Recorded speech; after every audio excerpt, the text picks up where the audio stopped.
Welcome in, guys. Today I will be discussing the question: do war films and violence represented in other media affect children psychologically, and do we see that effect represented in their adult lives?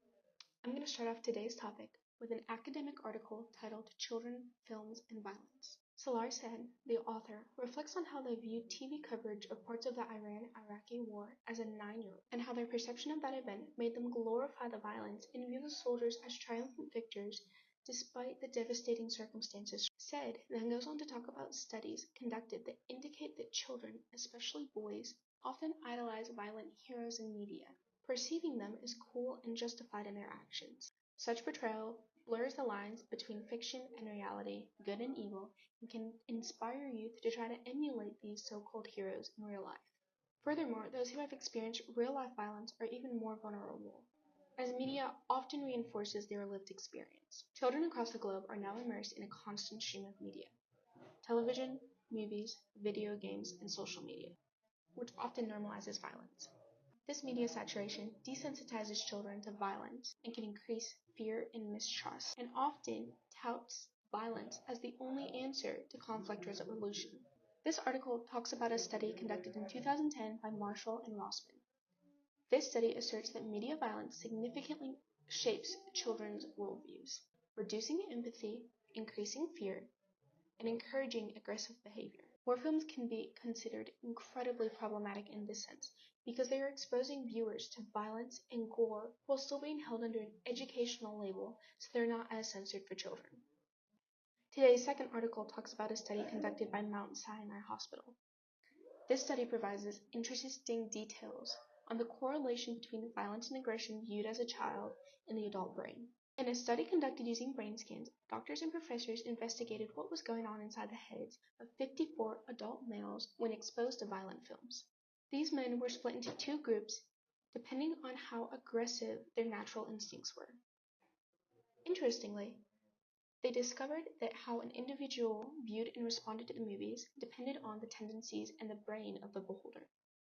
Dr. Eli Klein stated that aggression is a trait that develops over time, started and rooted in childhood. Patterns of behavior become solidified, and the nervous system prepares to continue that behavior into adulthood. So children, like those talked about in our first article, who were increasingly exposed to violence in media and films, become desensitized to aggression almost entirely. As adults, researchers found that while watching violent media, those aggressively inclined participants had reduced activity in parts of their brains linked to decision-making and emotion control. And these participants reportedly felt more determined and inspired despite the violence they were viewing within the media. Their blood pressure actually dropped during the violent content, whereas non-aggressive participants found that their blood pressure rose significantly. Investigators discovered that when no media was being presented, the participants with aggressive traits had unusually high brain activity in a network of regions as compared to those with non-aggressive traits. This suggests that participants with aggressive traits have a different brain function map than those with non-aggressive traits. In short, their aggressive, child-learned behaviors had partially rewired their brain and how it fired. This, in my mind, is the main problem with war films and excessive violence in media. While educational, not censoring children's viewing of these films, are desensitizing them to violence and ultimately rewiring the brain of those most vulnerable. While not the sole offender, as games, books, and other media certainly contributes to this desensitizing, war films are intense and few, if any, are suitable for children. I would caution parents and guardians to censor what their children watch and how much violence within films and other media they are exposed to.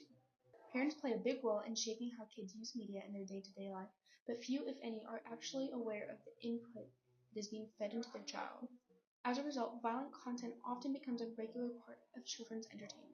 This lack of guidance, combined with the effect of poverty or unstable home environments, can make the desensitizing of violent movies, films, games, and books even worse to children.